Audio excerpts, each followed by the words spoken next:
about a problem or about a system, then you can start making more intelligent, I won't say guesses, but you can start making more intelligent scenarios about how things could be done differently.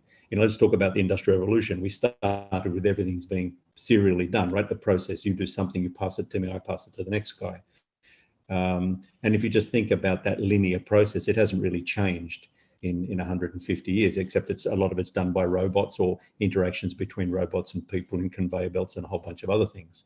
But if now you were to start to look at, could we do things differently? I'll just give you a very broad example. We've always used sensors, and the sensors have traditionally been connected by cables requiring power, etc. And as things move, sensors do different things. They either sense the passage of an object, or they're looking at certain conditions, maybe a tag or a code and things like this, or maybe they're observing things. But let's suppose you had very high definition cameras, for example. One camera can take millions of images, and those millions of images, we can upload them into an AI algorithm, yes, a mathematical algorithm. We can have a look and see different type of scenarios.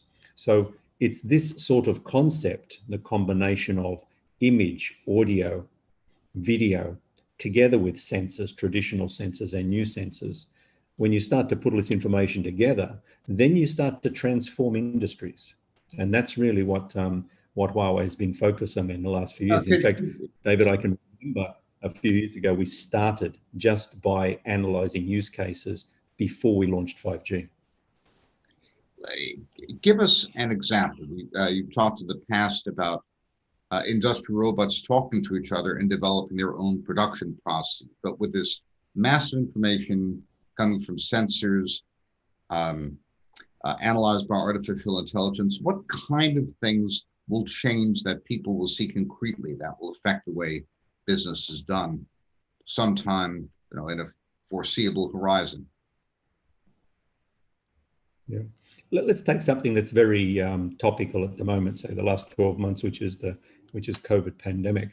If we were just looking at whether or not people are using face masks, just as an example, yes, and or whether or not their temperature is high or low, just as another example.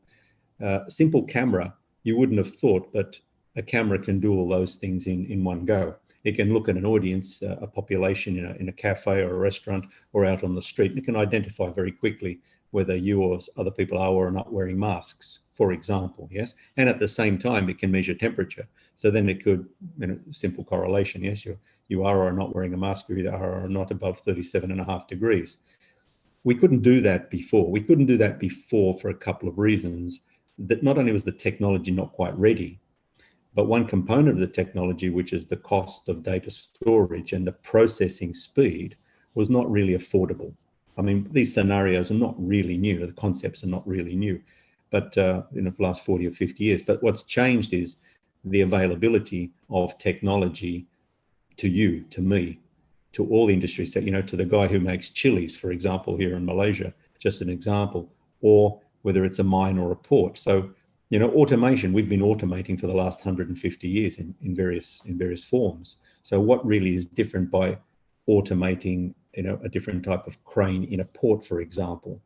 Well, we could have, an operator that now has access to more information, and some of those actions that he had to do, usually sequentially, could be done by, autonomously, could be done remote, can be done remotely. And that's where the key component of Industrial Revolution 4.0 comes in. It's about efficiency. Efficiency, reduces carbon footprint, reduces energy consumption, just as an example. Efficiency allows for more, competitiveness.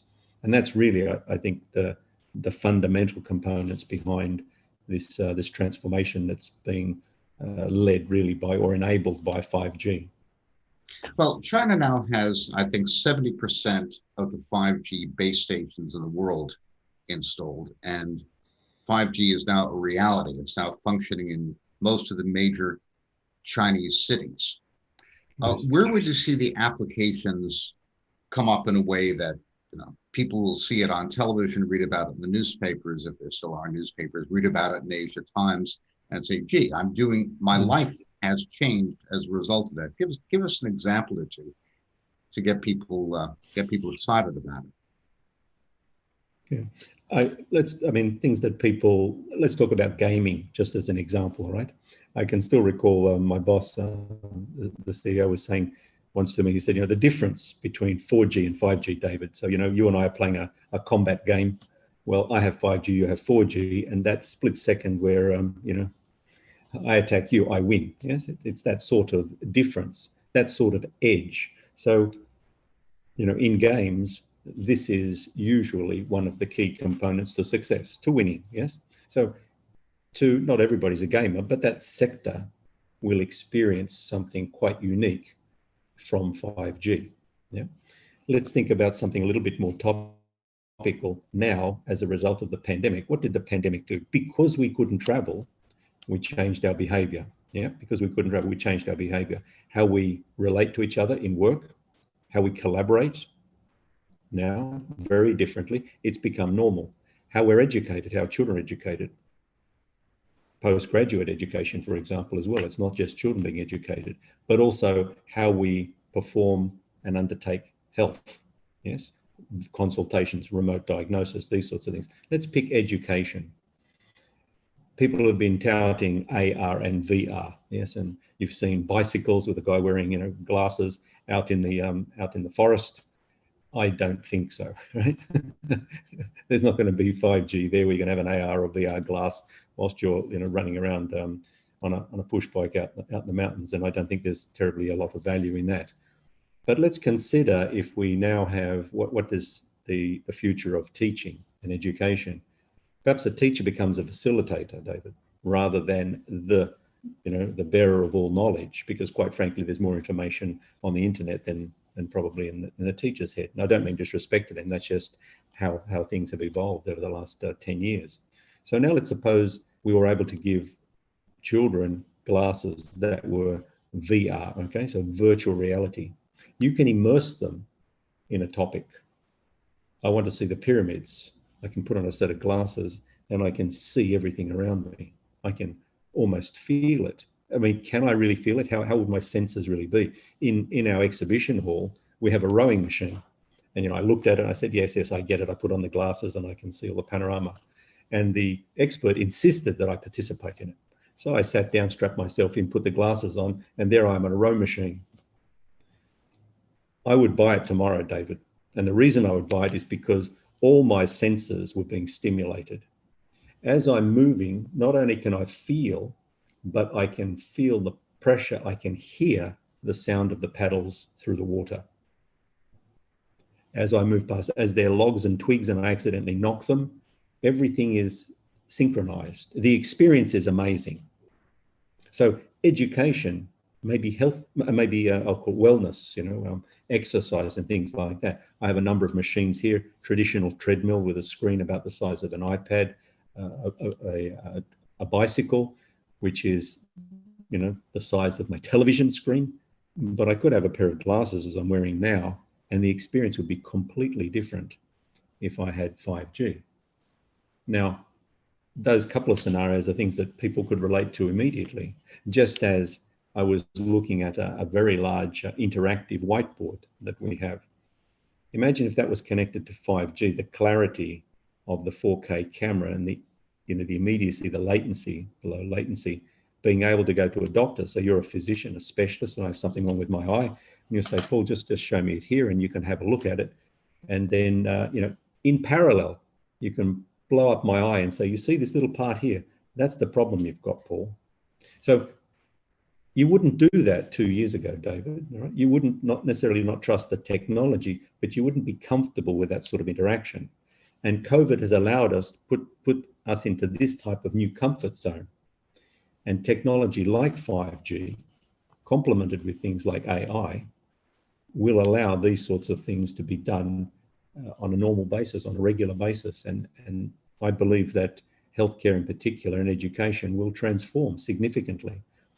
And not just for people like you in New York or me over here in a couple of cities, for example, but in remote and rural areas. That opportunity, you can't send a teacher there, you don't have the money, you can't incentivize them, you can't find the right teacher or tutor. Similarly with healthcare, you don't have the specialists to be able to go to all the villages or the rural areas, but technology enables these sorts of things. So even though we talk about industrial revolution or industry 4.0, think about industry 4.0 now with these couple of enablers being able to move out to rural areas. Let's go back to your example about the sensors, which can tell if you're wearing a face mask in public and also take your temperature through cameras. So we now have the ability to process the movements and vital signs and protective status of literally hundreds of millions of people in a country like China. And then this goes into the cloud and can be processed. In your experience, given China's surprising success, at least surprising to us in the West, in containing the pandemic, how important was artificial intelligence in making that happen? Yeah. I mean, I'm not an expert on China, but I can relate to you some of the examples that have been shared with me by my colleagues, particularly who are at the front. I won't say fighting the pandemic, but using technology to enable solutions that would reduce the mortality rate. And so you've heard the stories about building a hospital in 10 days, the prefabricated components in Wuhan. You've seen similar things that were done in the UK with Excel, the stadiums, and in other countries where people have tried different things. But what was quite different in China was deploying 5G with cloud-based AI within a couple of weeks. So 3 days for a 5G network and a couple of weeks thereafter for a cloud-based AI solution. What was the AI really doing? I think you can agree, it's pretty straightforward to bring a person in, take a chest x-ray, next one take a chest x-ray, next one take a chest x-ray, yes? We've been doing that for years, but obviously now that's a lot quicker. But for the expert to have a look, the specialist, we have a couple of specialists and you have thousands of people, thousands of images. Under extreme pressure, you can imagine potential errors or just the time it takes to process it, I'll say manually and mechanically. So AI helped enormously there. And I can recall speaking to one of my colleagues in a European country and say, no, we're not going to do that. We want to have a look at the film ourselves, where the doctors want to check it out. But come 18 months later and it's become normal. So there's an example of applying AI-based, I'll say learning, yes, machine learning, to help and support, reduce the workload, improve the accuracy, the timeliness of detection of things. And that's an example using a combination of some manual or mechanical process together with automatic process.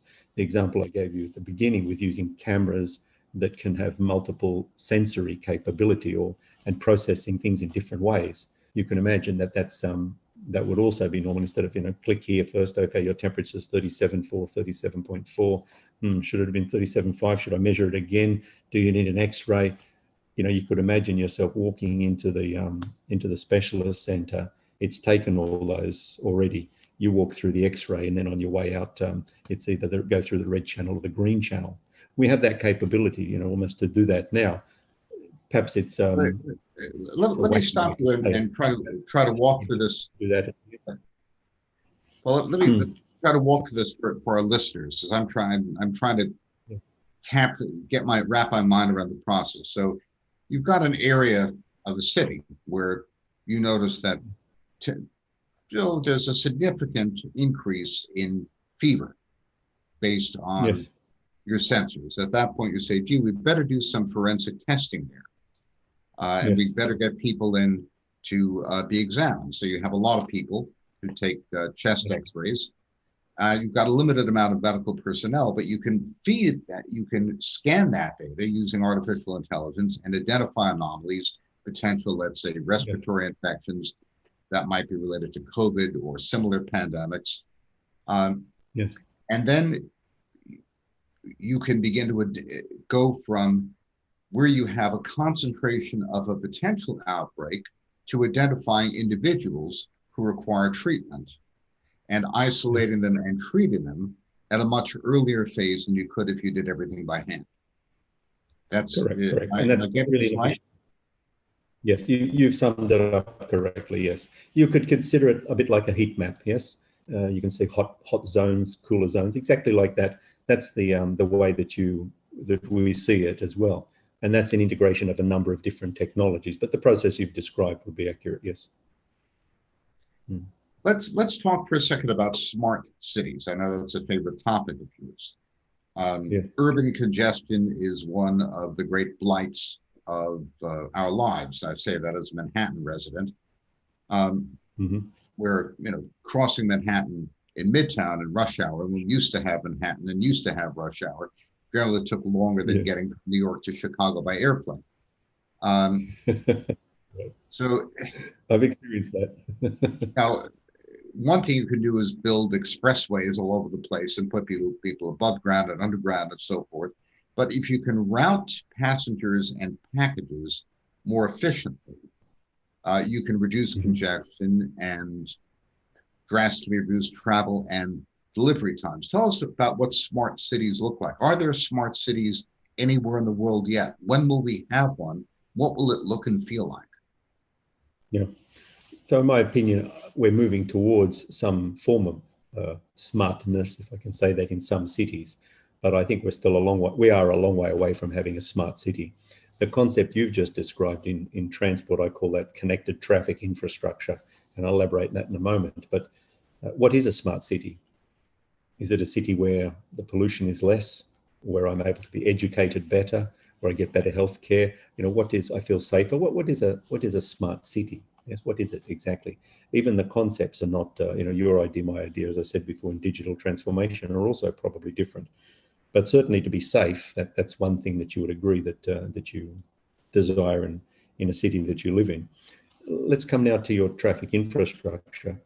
Maybe I'll give you a completely different scenario to answer your question.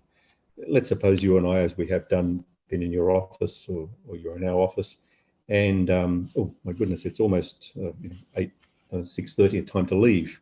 But your watch buzzes and says, no, you don't need to leave now, Paul. You will leave in 3 minutes and 12 seconds.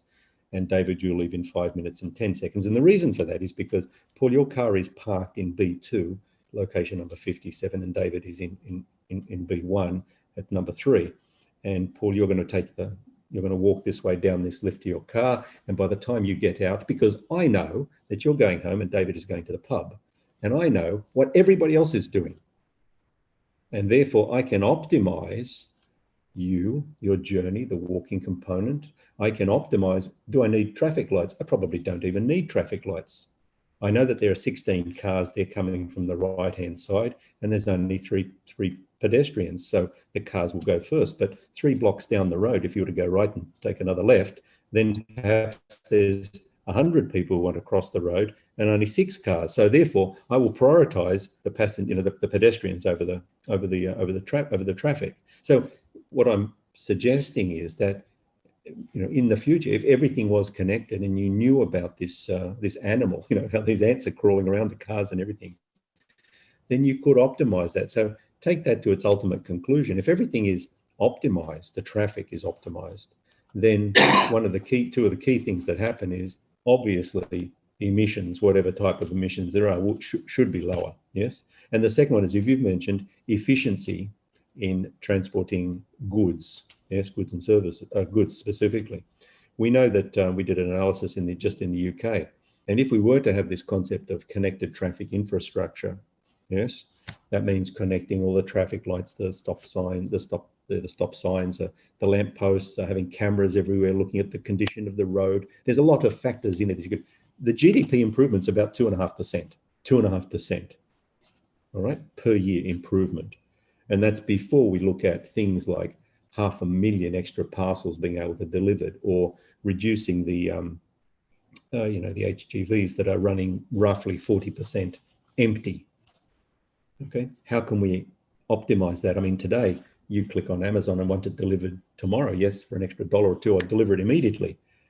Yes, but the vehicle that's transported to you is probably generated more carbon and caused more traffic chaos than if you had said at the appropriate time instead of urgent. Yeah. Or if there was no ability for you to say, I want it urgently, or the cost which is more important, considering the entire ecosystem was to be factored in. So that's they're examples that, that are possible in the very near future. And some cities are piloting different things, connecting different components of the infrastructure associated with transport. Let's move away for a second from the futuristic discussion of cities in more advanced countries to more challenged parts of the world economy, particularly global south, third world. I know you've spent a great deal of time on this. One example, which I've cited in print, is Mexico, where Huawei, along with Nokia, built a broadband network, I think mainly a 4G network, but getting it to 5G. 6 or 7 years ago, broadband was so expensive in Mexico that taxi drivers in Mexico City, which has some of the worst traffic in the world, couldn't use the navigation apps like Waze. Now the cost of broadband has come down dramatically. I think the number of broadband subscribers has risen from about a quarter of the Mexican population to about 3/4.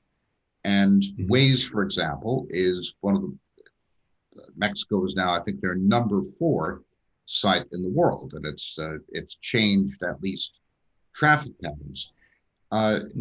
You spend a lot of time working with countries that are coming from a relatively low level of sophistication. What sort of changes have you seen, and what changes would you expect to see in places like Mexico or Colombia or Malaysia, where you spent so much time? If we picked, let's pick Mexico, since you've mentioned it. You know, it's has a significant amount of manufacturing. The industry there is huge, agriculture and tourism. Let's just pick those three. Well, let's pick agriculture. So we've talked about sensors and other things there. And I think last time you and I were chatting, perhaps casually, we were discussing what can you really do with this thing called 5G, cameras and sensors, etc., in agriculture. And I may have given you the example that here in Malaysia, so I'll draw the corollary in a moment with Mexico, we have a chili farm. You know, chili is a spice, yes, a dried chili. And we take a few thousand pictures of different types of chilies, you know, good chilies, bad chilies, you know, mutilated chili, etc. And after a couple of weeks of AI-based learning, the production line now gives you about 98% improvement in the quality control. What's a good chili? What's a bad chili? So your quality improves, yes? And that's done with cameras. So that's taking high definition pictures, static pictures of images of chilies and training the AI. So now the conveyor belt comes along and the good chili goes this way and the bad chili is knocked off the production line before it goes to the consumer. So if we now took that in other industries, well, we've done this also piloted it in salmon farms where we're looking at lice. If we now look at strawberry farms, which we've done in China, the same can be said for in Turkey and the same can be said in Mexico. You know, these have significant amounts of agriculture, whether it's aquaculture or traditional or more traditional agriculture. So a camera, which we'd never have thought to use before, could identify, because we were just talking about pandemic and disease and different sensory inputs. So now the camera can take images with such clarity, and the AI algorithms are so good that in a short amount of time we can identify pests, we can identify good products or bad products, and then you can start to correlate between the type of fertilizer, how much water, the temperature. You know, all of these factors can start to be brought to play to see what's causing the problem, or how can we optimize the process, how can we provide a better pineapple or provide a better tomato or a strawberry. So in generally the more challenged countries, as you put it, they generally have a significant amount of agriculture, and therefore agriculture is one of the key use cases, and we've demonstrated that. Sometimes you could be using drones for pesticide, for example, so you can pinpoint with accuracy. Therefore, you're consuming less, you're wasting less, and that's good for everybody, good for the environment, good for the farmer, and good for the consumers. But we have a couple of challenges when we want to talk about a lot of these industry solutions, and that is that traditionally a telecom operator will build a tower, 76-meter tower, or put it on the top of a building, perhaps camouflage it a bit here and there. But generally, and obviously this is a generalization, we build the tower and we sell SIMs, okay? We sell SIMs. And these examples that I've just given you from education, which is required across all countries, and I'd argue more so in the developing countries, healthcare, the same, and just now in food. We need to be building the networks where these industries are. And that's very different. That's a different challenge. Coming back to the traffic infrastructure, that now means, I mean, you get drop calls on just about every major road in every country in the world. And we've been using 2, 3, and 4G. And now what? Brand new network, 5G. You expect everything to be miracle and traffic infrastructure and smart city. It's not going to happen, in a few years. So in the more challenged countries, certainly they have larger agricultural areas. Perhaps even the manufacturing plants are significantly larger because a lot of it's been outsourced to those countries. You can imagine now the deployment scenarios for 5G will be very different. They'll be in the farm, they'll be in the slaughterhouse, in the manufacturing facility, yes, inside the university or the hospitals, or even in the schools or the kindergartens. Let me stop and just underscore a point, Paul, because what I'm hearing is that although Huawei is thought of as a telecommunications equipment company, that would be the industry description, that's really an outdated description. You're becoming more of an industrial solutions company with a number of different verticals, which go well beyond simply building the equipment or installing it. You're also an applications company, something like Schneider or Siemens, or a firm which, well, facilitates production services and so forth. Before we go to questions, one last thing I'd like to ask in terms of energy applications. If you could talk about that sector, I think we'd all be deeply interested. Sure. So just on the first point, before we take the question and then answer this one, you just mentioned that, yes, we make a lot of different things. Most people aren't aware of the scale of what Huawei manufactures. Yes, it's not just a smartphone and a 5G network. Yes, the cell towers, some of the press point put it. There's a lot of things that we do build. And when we moved from selling network equipment to telecom companies to the other industry sectors, one of the reasons we did that was because we realized that a lot of the building blocks, the components were the same, very similar. But in a telecom network, the security and the reliability is far higher than what a traditional enterprise could afford. But again, if you've got the scale, then that drives down the price. And so over time, we realized we could start to sell into those markets. But the traditional models of selling, as to enterprise customers of hubs, routers, switches, and servers and storage is not really ideal. Okay, and what we have found, Huawei has found, is that the industries need a broader form of collaboration between industries or across industry, different industry sectors, with different industry partners, application developers, IoT developers, platform developers, not just the technologies. You also need different, perhaps the Minister for Education needs to be brought in to understand how these technologies can work together with the Minister of Telecommunications so they can set the right regulatory policies. And the telecom company has to understand how a farmer farms chickens or cows or grapes, right? And if he understands those things and then brings in the different parties, then we can make a solution together. And this is what Huawei's been doing in the last few years. That's fundamentally the difference to what we've been doing in the past. In the past, we sell telecom network equipment or enterprise network equipment. Okay, consumer is a very different product. And that's why we are very passionate about this, because in China, it's not about the 200 million subscribers that are using 5G or 800,000 base stations. It's the fact that we did engineer 5G or design it through the standards to be transformative in industry, which is where we started our conversation. But if we try to say, oh, look, you need 5G, David, for your newspaper. Really? Well, how's it going to help my newspaper? How's it going to help me sell more copies? Example, we have to understand the business, and that's not been in the DNA of the industry for the last 30 years, because it's been easy to build a tower and sell SIMs. So now collaboration is the key. And that means the DNA of the telecom operators, the industry, the different industry players need to think, how do we collaborate in a different way? How do countries collaborate and companies collaborate? And just now you're asking about energy.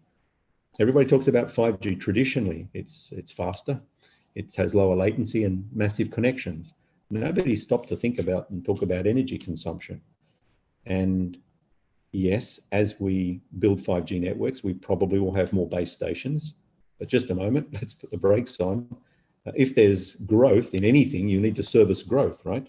And the growth we have is called data, and it's predominantly video.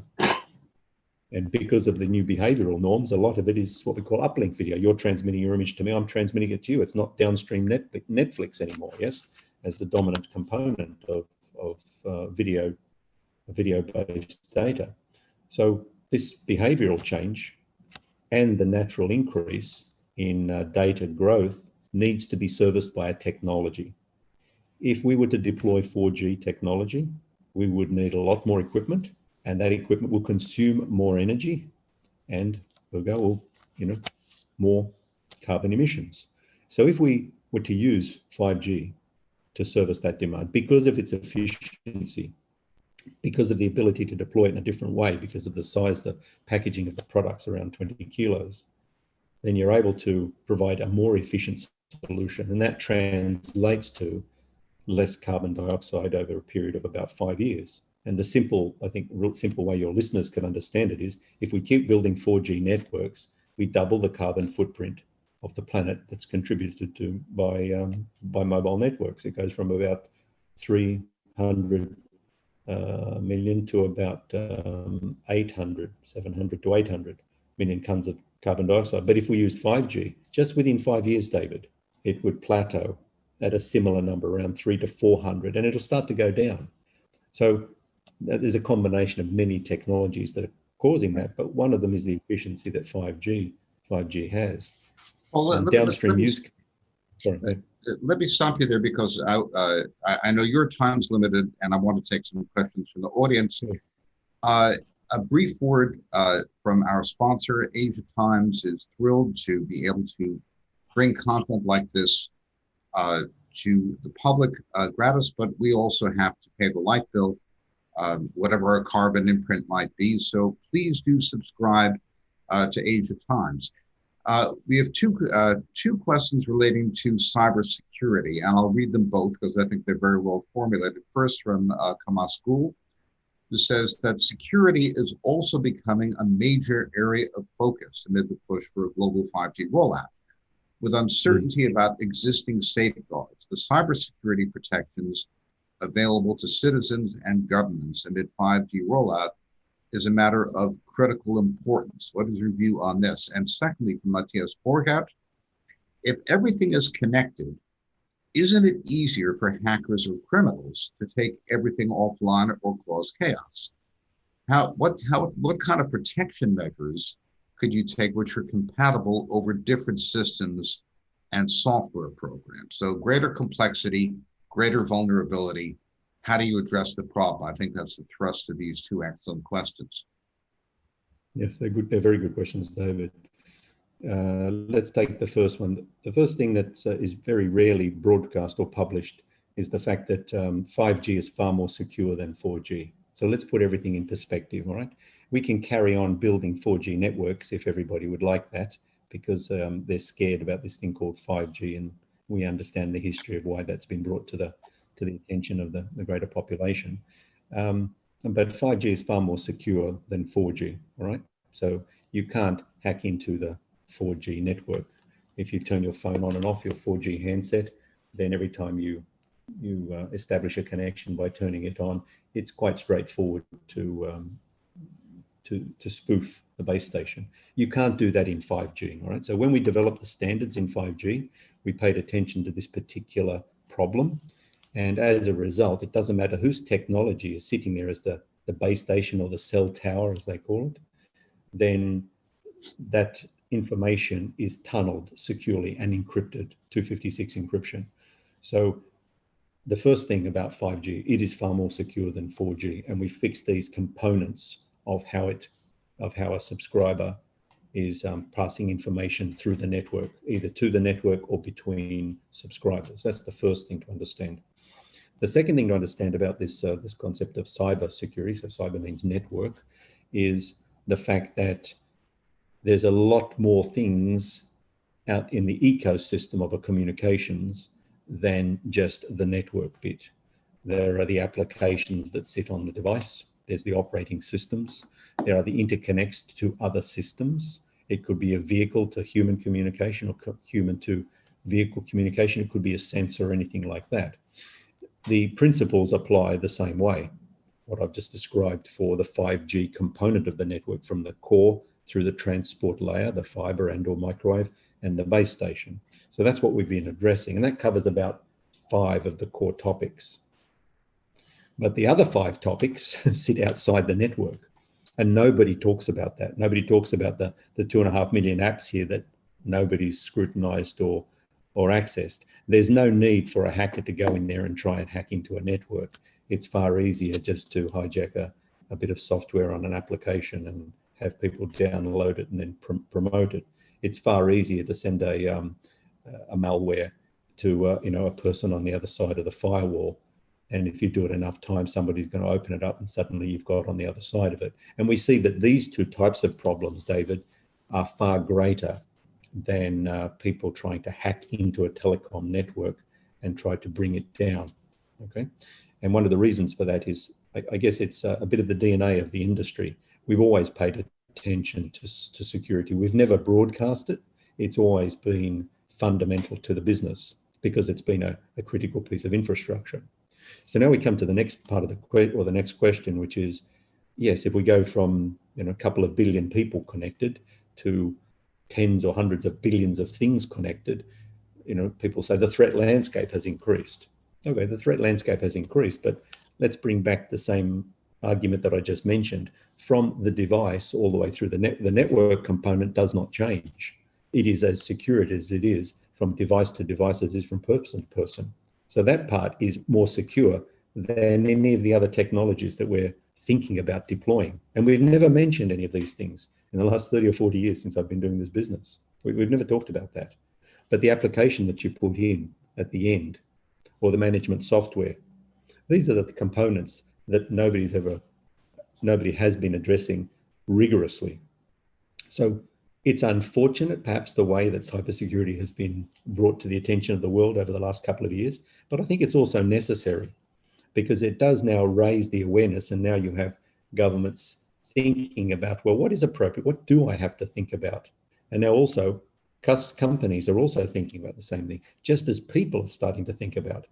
It's just unfortunate there's a lot of misinformation about it that doesn't allow, I'll say, the general public to appreciate and understand, first of all, the complexities, the breadth, but also what is being done from a standards perspective, what is being done by every vendor, what is being done by governments in the right way. It's just unfortunate the way it's been broadcast. Well, give us a quick overview of where you have 5G systems installed, obviously outside of China. I know that you built a system for LG in Korea. I believe you built some systems for Japan. Germany, of course, you built a good deal of the 4G system, and I think the 5G system is still under discussion.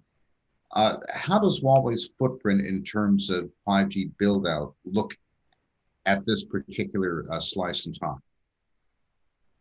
Yeah, you've actually caught me a little bit on the back foot. I haven't checked the latest data, but perhaps a good way to describe it would be the fastest networks in the world are built by Huawei. The fastest capital cities run on Huawei. Yes, within a country, the fastest networks are Huawei. Okay, that's talking about speed, combination of speed plus latency, perhaps. But let's take some advanced countries like Korea in terms of the way they consume content and the way the operators LGU Plus have built the network.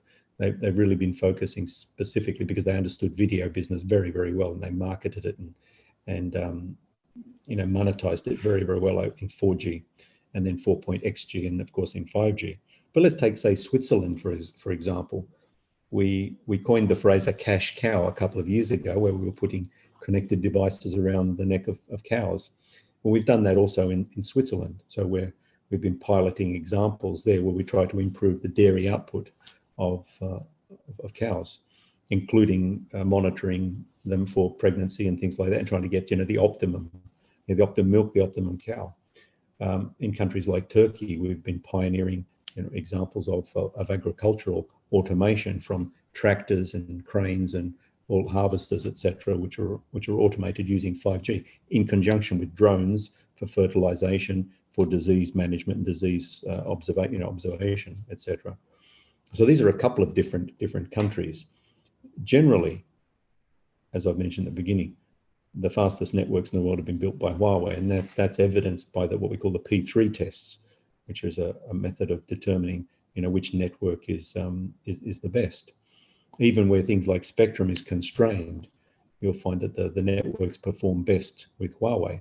So coupling those use cases that we mentioned before, understanding those use cases, and then bringing that to a country, that's terribly important. Just to bring full circle, closed loop, back to your first question about Industry 4.0. This is what's terribly important about your listeners understanding how to get 5G, how to realize the benefits of 5G. It's not just about the speed to the handset or the speed in the network. As I've mentioned, we do a pretty good job at that. But it's understanding what ecosystem is required so that you can get the benefit of what we tried to develop in the standards organization when we set this thing called 5G. Well, what I'm hearing and what I find fascinating is that you have countries that most of us would consider relatively backward compared to the industrial world. A Brazil, a Turkey, Thailand, very interesting case in point, which have a certain combination of natural resources and people. And if you bring a new technology, yes, you can transform their agriculture into some of the world's most productive. And all of a sudden, instead of being backward, they're at the cutting edge. And the hierarchy, the pecking order in many industries in the world would be upended in ways that many of us wouldn't have thought about. Am I understanding that right? Yes, I think that's it. That's precisely right. Let me give you a couple of reasons why.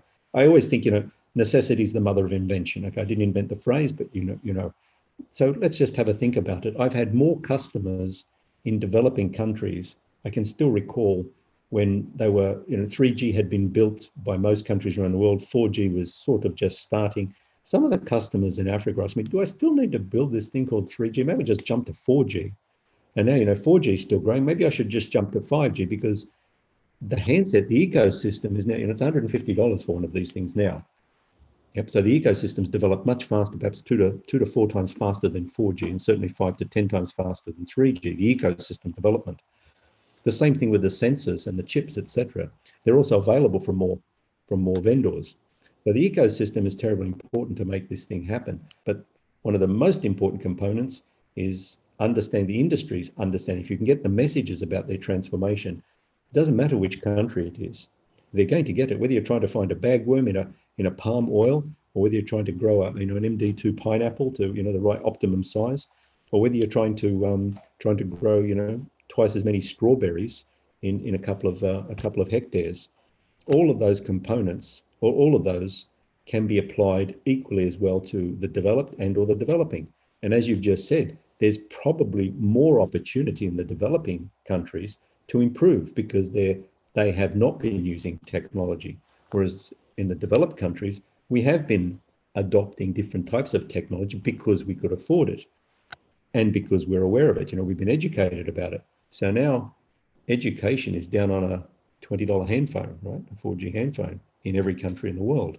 So people are becoming more aware. The use cases I mentioned before could take 10, 20 years to get from Germany down to somewhere in sub-Saharan Africa.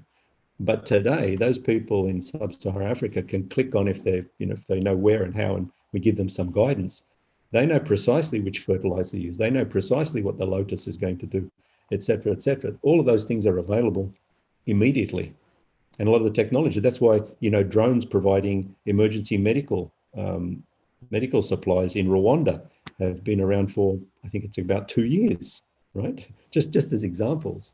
Yes, we've been touting, cashless society, but the M-Pesa system in Kenya has been around for more than 10 years. In the form of not a digital currency, but certainly via a mobile phone, a basic mobile phone. The concept of micro loans and things like that's been around also for 10 years, but Yes, able to do it. Now, these things don't happen in New York or Australia, right? emerging market equity managers, take note. You have a lot of homework to do. Paul, a little while ago, you mentioned how important the increase in processing power was to allow us to harvest or process exploit the massive amounts of data. Yes. Now, we have a question from a listener who asks, have processing capabilities kept pace with what will soon be an overwhelming amount of data that will be in need of analysis? And he says he assumes the answer is no, but how much of a deficit in processing power is there, and how do you expect this to evolve? All right. It could be a complicated question with, complicated answers, but I'd like to try and perhaps put a different spin on it. We're not going to just collect as much data as possible, put it in, and hope that a mathematician can write the algorithm to analyze all of the scenarios. It's not going to be like that. You tend to take data from those things that you know, or related to what you've been observing, and then optimize it. Yes, and once you've done that, then you can take the next step and the next step. So that's a clear process, I think, that can be applied across the board. But what we're doing now, because of processing capability and miniaturization and cost, is we're able to take an AI chip, and we don't need to put it necessarily in a cloud. So we don't need to transport all this data up there. We could put the chip in a handphone, which we've done. We can put the chip into a camera. So I can put the application software in a camera to do number plate recognition. I can to do cow recognition and put it on a farm, just that camera. The only connectivity it's getting is that cow's sick. That cow's ready to be milked, for example. Yes. So we don't have to have huge amounts of data necessarily being brought in en masse and then have to be stored and processed and analyzed in perhaps the way we might have thought. The examples I was giving at the beginning was really to look at things that we had never thought could be correlated and what might be the outcome if we were to do those sorts of things. And we're getting better at understanding those. So it's not really a matter of bringing all the data and hoping that we have a supercomputer to analyze it. Just as in the past, if you want to scan the entire universe or the galaxy and have a look, say the Andromeda galaxy, and pick out how many exoplanets there were. The example that I've been given, let's say the Milky Way, the example we saw was about half a year, yes, of processing required. But with an AI chip doing things the right way, it does it in about 10 seconds. So you're saying that AI capabilities distributed down to the capillary level, where the sensors are actually picking up data, will create a much higher degree of efficiency than a super brain trying to vacuum everything up. And precisely. Precisely. That's extremely interesting. I know your time is short and you have a hard stop very soon. We do have a viewer in Thailand who would like you to say something in particular about what's going on in that country as sort of a poster boy for Southeast Asia. Yeah, I think it's quite a remarkable story that I've seen from Thailand, because the last time I was there, which is I think only a couple of years ago, I can remember at the forum, the minister mentioned that all villages have 10 gigabits of fiber. Quite remarkable. And then I recall one of the telecom operators VP stood on the stage and said, you can buy narrowband IoT services anywhere in Thailand. And what's more, you can buy the SIM card and the development kit in any of our shops and at tariff. So, wow, I can't do that anywhere else in the world that I've been to. I couldn't even remember if I could see it in can't do it in New York Australia. City. Yeah, that's so. But then I recall my family. We were in Thailand for a couple of days, and uh, there is a telecom operator, and they've got a fair going, and you've got all that. You must have had 100 little tiny 2 or 3 man startups, all with IoT development kits, doing all sorts of things right there. So not only did they have a network capable, not only did the operator launch the services everywhere, but they also had innovation competitions. They tried to create the ecosystem so people could experiment and try with these things. And I go to many countries where operators say, well, I'm not sure I can really justify this thing called IoT, just as a couple of years ago, pretty much Europe was scratching their head and saying, oh, I can't justify this 5G thing. Where's the money? How do I monetize it, right? How do I monetize this thing called speed? So now we learn it's not about monetizing speed.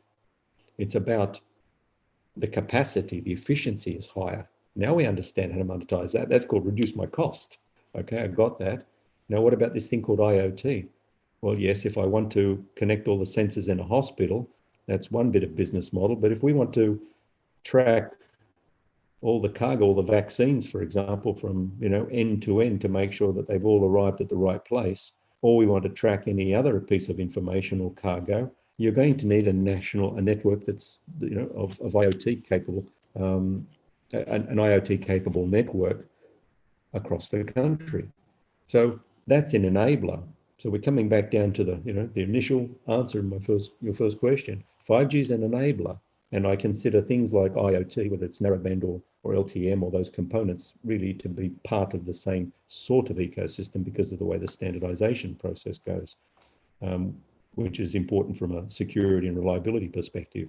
But that's why they're enablers, and I quite like Thailand because it seems to have the ability to do these components, to take them to market, to try them. And that's an example of a country that is adopting technology, recognizing that the technology is terribly useful for its economic growth and its industrial development. That is fascinating, Paul. By way of conclusion, because we are coming to the end of the hour, and we know that we've been very generous with your time, and you have a hard stop soon. Recently, Asia Times published a white paper by the Nobel laureate in economics, Edmund Phelps, whose signature idea, widely praised in China and discussed by people like Li Ka-shang and the Chinese leadership, is mass flourishing. And what that means simply is that it's not simply having a clever scientist or a visionary entrepreneur or a deep capital market. It's the willingness of people at every level of society to innovate, embrace innovation, take risks, try new things. And what you're talking about with Thailand, with mom and pop stores selling IoT development kits in Chiang Mai, it is really extraordinary. And what I can see is 5G as a platform for innovation from people from whom you typically wouldn't expect it. It's not MIT educated venture capitalists, but some character in the Amazon in Brazil who figures out a way to make life better by using a technology that we're not even thinking of here. Yes. Well, we can use it to detect, whether there's a chainsaw in the Amazon cutting down illegal timber, for example. Who would have thought? I would have never thought we'd be using AI and 5G and 4K cameras to identify and improve the quality of dried chilies in Malaysia. But that's what's happening. So I guess the final message is prepare to be surprised in many ways. Paul Scanlon, thank you very much for your time and your wisdom and insights and experience. To all of our listeners, thanks very much for participating. Again, a message from our sponsor. Asia Times is very happy to bring this kind of background and quality of discussion to our listeners. We've got to pay the AI light bill. same as everybody else. So please do subscribe to Asia Times and get your friends to do so also. With that, with my gratitude, I thank you, Paul Scanlon, and we will now close the webinar. Thank you all very much for listening. Thanks, Paul, for your insights. Thank you very much, David, and thank you, Asia Times. Thank you. Goodbye now. Good night.